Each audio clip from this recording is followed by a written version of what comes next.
Now, I have posted this elsewhere on Reddit months ago and recently in my EDS, Ehlers-Danlos syndrome, group on FB, but was encouraged to post it here with added context.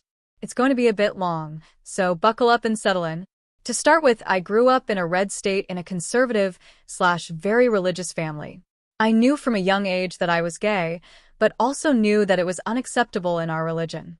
No one in my family is gay, and it was stressed very heavily that it was a sin, so I denied that part of myself and lived the straight lifestyle. I eventually married a very sweet man, Alex, and had children. When my children were very young, we moved to a blue state. His parents followed us to the new state, and eventually mine did as well since we were the only ones who had children, and they all wanted to be close to their grandchildren. I underwent surgery to prevent cancer from returning a third time, and either from exhaustion during recovery or exhaustion from hiding who I truly was, I finally came out to him. I expected to be met with anger, but he was extremely understanding, relieved that our lack of intimacy wasn't because of him, and compassion. He was so supportive, became my biggest cheerleader, and have been best friends ever since. We remained married for my medical insurance. I had to medically retire right after we got married, as my health took a massive downturn for unknown reasons after I got pregnant with our first child. I had so many doctor appointments and hospital stays, it would have driven me into serious medical debt if I hadn't had medical insurance. Gotta love the US healthcare system. I met a gal, let's call her Lynn, about 6 months after coming out. She was wonderful, very understanding of my situation, knew I had all these medical complications and was seeking disability, very important to remember, became close friends with my now ex-husband and loved my kids. Lynn and I dated for just over a year when she proposed, and we decided to get married. Neither of us were religious. I had left my religion when I left home for college, so we decided to elope. If any friends or family wanted to attend, they had an open invitation. My parents were surprisingly supportive, but chose to stay behind as they are on a fixed income, but her parents did come to attend the ceremony and make a mini vacation out of it. 2 days before our elopement, my divorce from Alex was final. Everything was 50-50, and we had joint custody. The wedding was great, but ended up being a bit more public than we had anticipated. Our wedding pictures were seen on some news outlets, and one in particular caught the eye of a nurse in England. It was a photo of me and Lynn walking away from the camera, both of us in our beautiful backless dresses, her giving me a kiss on my cheek. The nurse messaged me, asking if I had been tested for a rare genetic condition called Ehlers-Danlos syndrome, as my shoulder blades were extremely prominent, called angel wings, when they should have been flat. That was the beginning of a long medical journey and the beginning of the end of my very short marriage to Lynn. After returning home, I researched EDS and brought it to the attention of my doctor. I was diagnosed by 4 doctors after that with EDS, eventually confirmed by a geneticist, and a long list of comorbidities. It had explained everything, the puzzle finally being figured out after decades of misdiagnosis. I was thrilled to finally have answers, but a bit heartbroken knowing that these conditions are not curable, only treatable, and they are degenerative. I was deemed permanently disabled right around Lynn and my 4-month wedding anniversary. Now, I must mention that the house that she and I were renting was sold by the owner just before we were going to sign to renew the lease. She and I were scrambling to find a new place to rent. Alex offered for us to stay at the house, and I owned.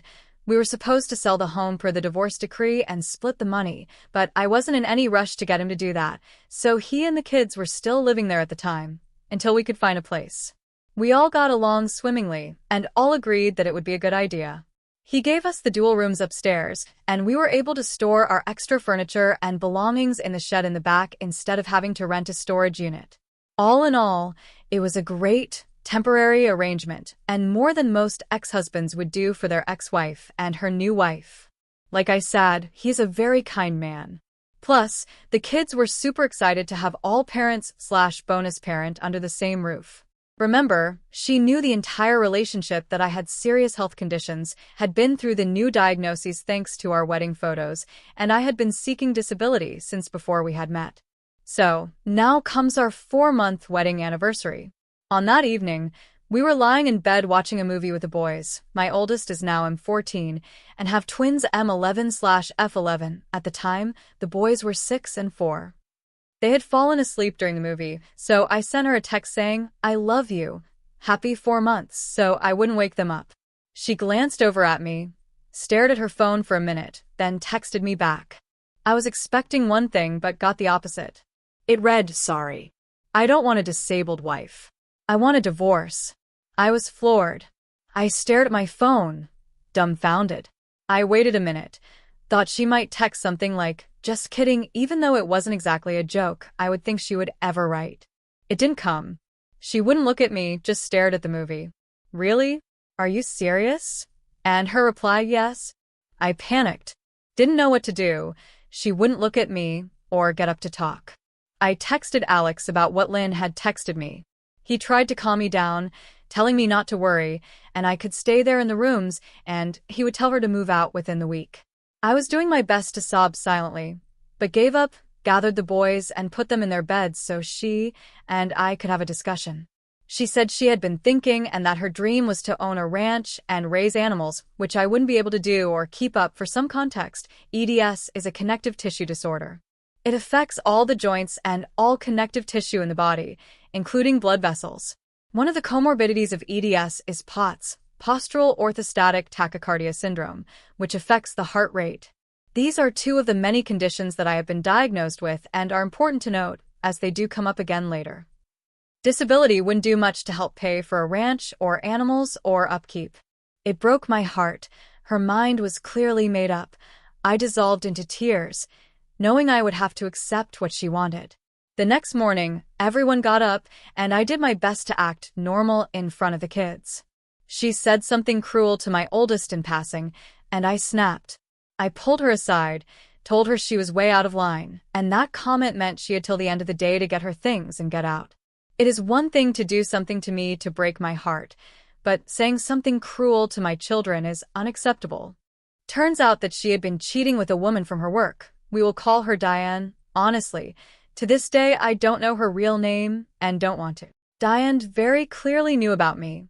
Our marriage had made the local news, and Lynn's work had thrown some sort of bridal shower for her, too, upon her returning, so she was just as guilty in this mess.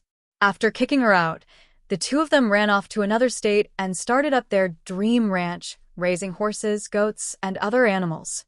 The divorce went through quickly since Lynn and I didn't have any mutual assets to divide up. Alex and I merely deleted her from our social media and her phone number from our phones. Didn't see a need to block her since she went NC after the divorce proceedings.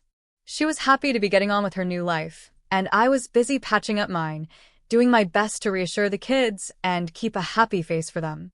Never thought that either of us would hear from her again, and the divorce would be the end of things. Well, I thought wrong. Fast forward 7.5 years. Alex and I still live together as roommates, separate floors, living our own personal lives, still best friends and awesome co-parents. Being on disability and my health still declining, I can't live on my own. Tried once and failed miserably. It works quite well for the both of us. I know it's not the norm, but the kids have both parents under the same roof, and I have someone there in case something goes wrong, like falling or fainting. One afternoon, Alex received a text message from a number he didn't recognize. "Hey, is this Alex?" He replied, "Yes, who is this?" Then the text we thought neither of us would see. "Oh, it's Lynn. How are you doing? How are the kids?" Alex, in all his kindness/politeness, doesn't like conflict. So he still replied back, "I'm good, the kids are good. Hope you are well." She continued, "Doing okay, glad to hear everyone is well. I actually have a question to ask you, if that's okay." And he replied, "I'm okay. What is the question?" She texted back, "So Diane and I have our horse ranch and we have a problem. Diane has developed EDS and POTS and is having trouble keeping up now. You know how it is with insert my name. We were hoping that maybe you would want to invest in our ranch so we can hire someone." Side note, Lynn knows that Alex has a good paying job. This is where his politeness ends, but he hates conflict. He didn't respond to her, but instead texted me and told me what was happening. The rage that bubbled up in me, I am not as nice and polite as he is, and though I hate conflict, I was not about to let this go. The chances of someone having these conditions is 0.00002%. Yes, for zeros, and the gene that causes the conditions has to be tripped by some sort of trauma to the body, which varies person to person. It can be anything from being born, to stubbing a toe, to a car accident, or even getting COVID. He gave me the number, and I texted her back. Lynn, WTF are you doing texting Alex for money to invest in your ranch?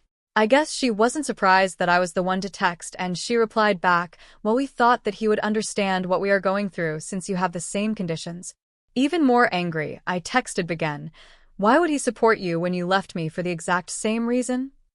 She got off one very rude text about me being a bunch of colorful names, and I finally blocked her and told Alex to do the same. I am still stunned at the audacity of this woman to this day. Never thought that I would see her resurface. Nor did I ever think she would come begging for money to invest to her dream ranch to hire help because the gal she cheated with developed the same rare conditions she left me for. I do have a sliver of sympathy for Diane, since I do know the pain that she is facing, and that it will get worse. But at the same time, karma is a BTC. So, AITH, or are we, for refusing the investment and not being more compassionate / understanding of their situation?